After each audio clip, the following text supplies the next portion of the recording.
Sri Kuberan TV நேயர்கள் அனைவருக்கும் எனது இனிய வணக்கம். நான் உங்கள் வாழ்க நலமுடன் ஜோதிடர் டிஜே சுந்தரபாண்டி. தற்போது நம்ம என்ன விஷயத்தை பார்க்க போகிறோம் அப்படின்னா, நம்முடைய சனி பகவான் கும்ப ராசியிலிருந்து மீன ராசிக்கு வாக்கிய பஞ்சாங்கப்படி மார்ச் மாதம் 6ஆம் தேதிக்கு தன்னுடைய பயணத்தை தொடங்கும் காலத்தில் 12 ராசி அன்பர்களுக்கும் வாக்கிய பஞ்சாங்கப்படி வாழ்க்கையில் ஏற்பட போகின்ற மாற்றங்கள் என்ன அப்படின்னு பார்க்க போகிறோம். ஆனால் எல்லாருக்குமே ஒரு விஷயம் தெரியும். ஏற்கனவே ஒரு வருடத்துக்கு முன்னாடி நானே நம்முடைய மார்ச் மாதத்தில் 2025 எண்டில் நம்ம என்ன சொன்னோம்னா, சனி பகவான் மீனத்துக்கு வந்துட்டார் அப்படின்னு சொன்னது உண்மைதான். அப்புறம் இப்பயும் பலபடியும் சனி பகவான் நம்முடைய மீன ராசிக்கு திரும்பி வரான்னு சொல்கிறோமே அப்படின்னு சில கேள்விகள் வைக்கலாம். அதாவது வாக்கிய பஞ்சாங்கம் மற்றும் திருக்கணித பஞ்சாங்கம் அப்படின்னு 2 பஞ்சாங்கங்கள் தற்போது அதிகமான முறையில் நடைமுறையில் இருக்குது. ஸோ அப்படி பார்க்கும்போது நம்ம திருக்கணித பஞ்சாங்கப்படி தான் மேக்சிமம் ஜாதக கணிதம் எடுக்கிறோம், பார்க்குறோம். அதை தாண்டி பார்த்திங்கன்னா இந்த வாக்கிய பஞ்சாங்கம் பார்த்திங்கன்னா நம்முடைய கோவில்களில் ரொம்ப அதிகமாக நம்ம வாக்கிய பஞ்சாங்கம் தான் பயன்படுத்துகிறாங்க.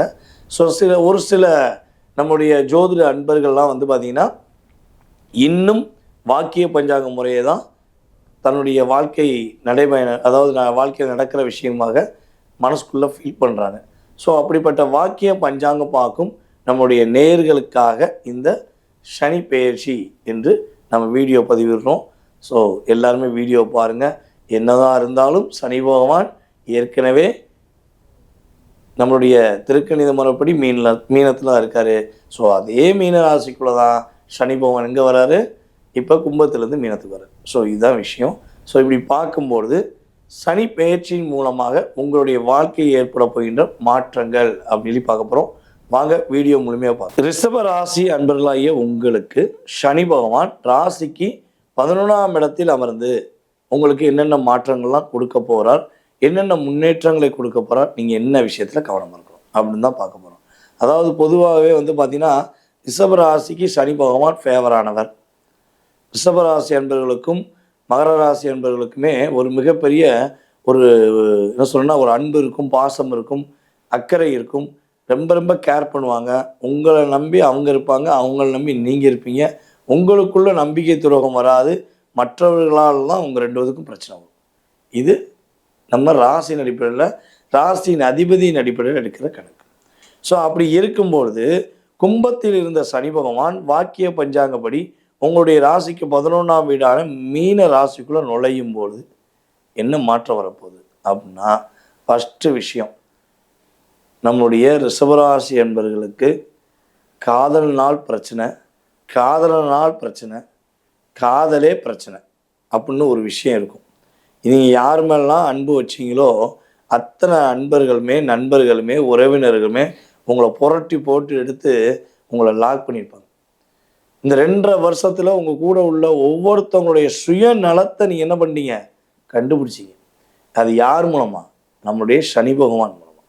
சனி பகவான் தான் உங்களுக்கு ஒரு கஷ்டத்தை கொடுத்து உங்களை அதாவது சொல்ல ஒரு மீண்டெடுக்க முடியாத ஒரு லாக்கை கொடுத்தார். அந்த லாக்கை உண்டாக்குனது யார்? உங்கள் கூட உள்ள ஒரு அன்பான பாசமான இவன் தான் என் உலகம்னு நீங்கள் இவங்க தான் என் உலகம்னு வாழ்ந்த நபர்களால் ஏற்பட்ட ஒரு பிரச்சனை. அப்போ அதை அவங்க பிரச்சனையை உண்டு பண்ணாங்க. அந்த பிரச்சனையை வெளியே கொண்டு வந்தது யார்? நம்ம சனி பகவான். அதனால் இந்த அழுத்தங்கள், இந்த பிரச்சனையிலிருந்து நம்முடைய ரிஷபராசிக்காரங்க வெளியே வர போகிறீங்க. இப்போ தான் உங்கள் மனசு கொஞ்சம் ரிலாக்ஸாக நீங்கள் உங்களுக்காக இனிமேல் தேவையில்லாத சிந்தனைலாம் இல்லாமல் சிறப்பாக வாழ போகிறீங்க அப்படிங்கிறத ஃபஸ்ட்டு சொல்லிடுறேன். நெக்ஸ்ட்டு என்னென்னா, நம்ம ரிஷபராசி என்பவர்களுக்கு காதலில் உறுதியாக கிரக அமைப்பின் ரீதியாக ஒரு மாற்றம் உண்டு. ஓகேவா? காதல் நல்ல அதான் சொல்லுவோம், ஒரு டைலாக் இருக்கு பார்த்தீங்களா, உண்மையான காதல் எல்லாமே இந்த காலகட்டம் என்ன பண்ணும், வெற்றி பெறும். அதே மாதிரி ரிஷபராசியை இன்னும் ஏமாற்றணும்னு ஒரு எண்ணத்தோட சும்மா பாசத்தை காட்டி உங்களை பயமுறுத்தி அல்லது பாசத்தை காட்டி ஏமாற்றக்கூடிய காதல் உங்களை விட்டு வெளியே போயிடும். அதற்கான விஷயத்தை யார் செஞ்சு கொடுக்க போகிறா? நம்முடைய சனி பகவான் இனிமேலும் செஞ்சு கொடுக்க போகிறார். அதே போல் யாரெல்லாம் ரிஷபராசி என்பவர்களில் புதிய வீடு கட்டுன்னு ஆசைப்படுறீங்களோ அல்லது கட்டிக்கிட்டே இருக்கும்போது பாதியோடு நின்றுச்சுன்னு வருத்தப்படுறீங்களோ, புதிய வீடு கட்டுவீங்க.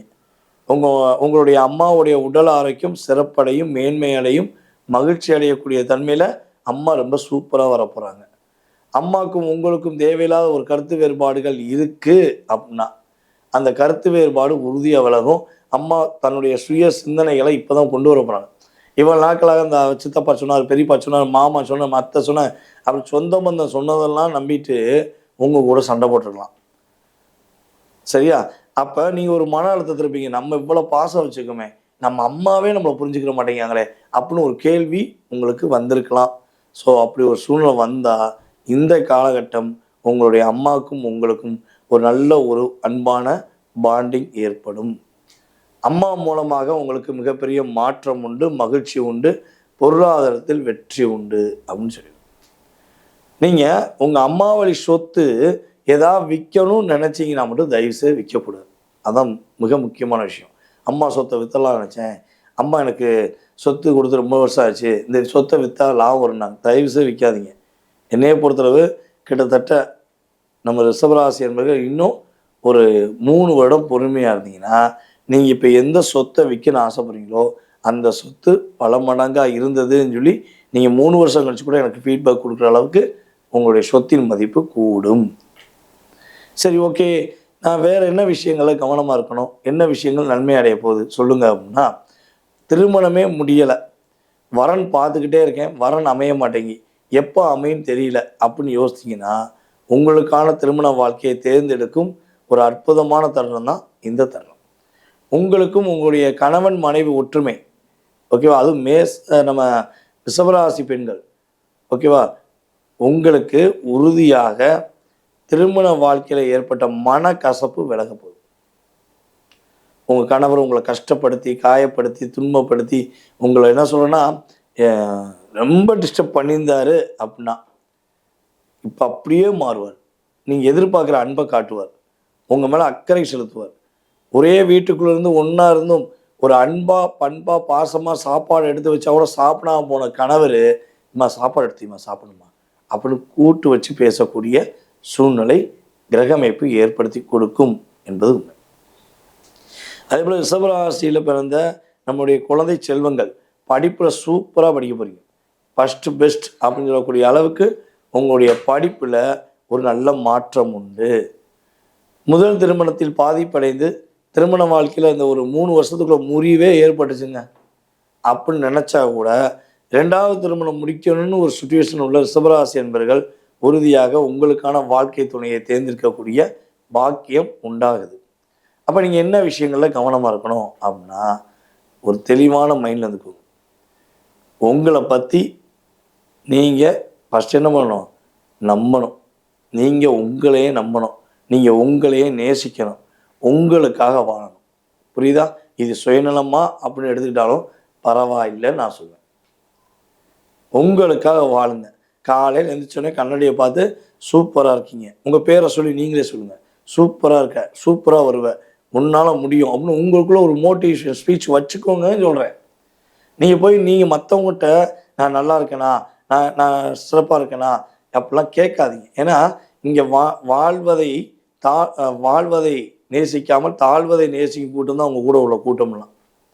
அதனால் நீங்கள் உங்களை நேசிக்க ஆரம்பிச்சிடுங்க, உங்கள் லைஃப் சூப்பராக இருக்கும். மற்றவர்கள் போடும் வீண் பழிகளையோ தேவையில்லாத விஷயங்களையோ மைண்டில் ஏற்றாதீங்க.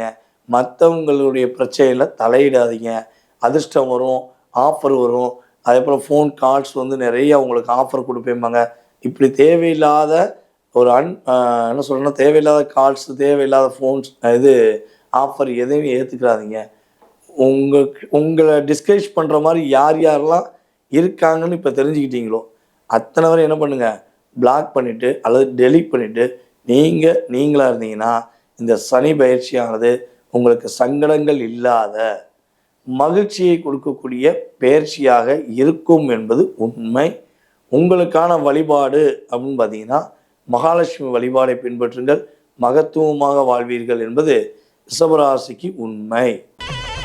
ஸ்ரீ குபேரன் டிவியை பார்த்தமைக்கு நன்றிகள். மேலும் இது போன்ற தகவல்களை தெரிந்து கொள்ள ஸ்ரீ குபேரன் டிவியை சப்ஸ்கிரைப் செய்யுங்கள். மறக்காமல் பெல் ஐக்கானை கிளிக் செய்யுங்கள்.